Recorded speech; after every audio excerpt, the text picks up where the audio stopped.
ating mga, sabi nga nila, wind beneath my wings, no?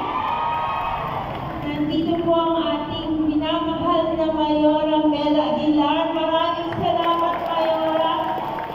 Sinamahan ko po ang ating mga Nene Aguilar followers ngayong umaga, and most especially po sa aking kapatid na si Doktora Ivy Dio.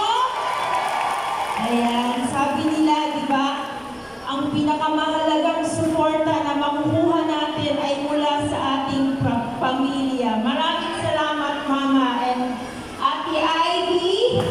Pero ako po'y lubos nagpapasalamat sa suporta na binigay ng ating Aleli Aguilar Youth,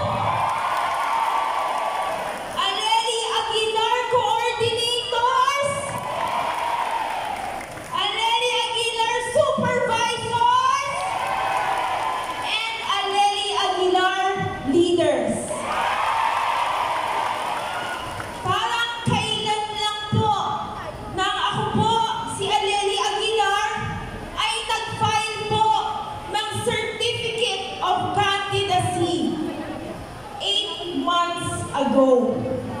Ngayon po, si Aleli Aguilar po, nang dahil sa inyong pagtitiwala, pagmamahal, ako po ay nakatayo sa harap ninyo na inyong bagong halal na konsihala sa District 1.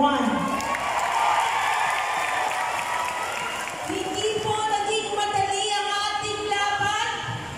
Marami po sa inyo ay nagtiyaga sa init, sa pagod, at minsan po marami pong pangamba.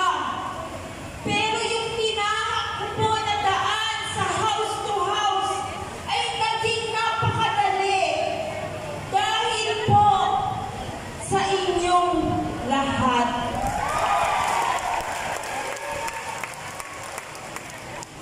Sabi po nila, 8 months ago, nagsimula po tayo sa number 4 sa survey. Ngayon po,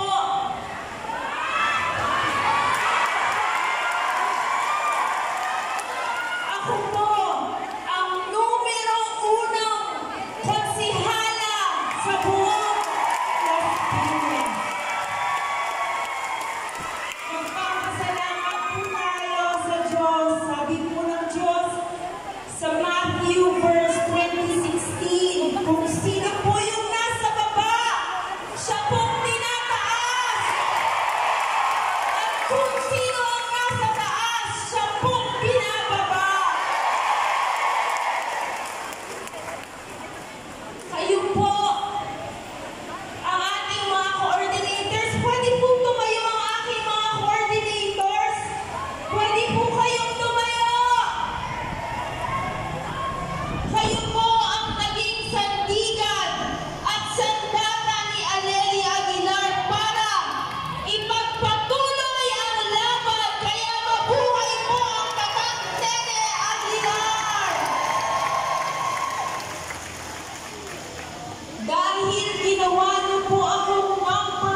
Maraming salamat po, Miss General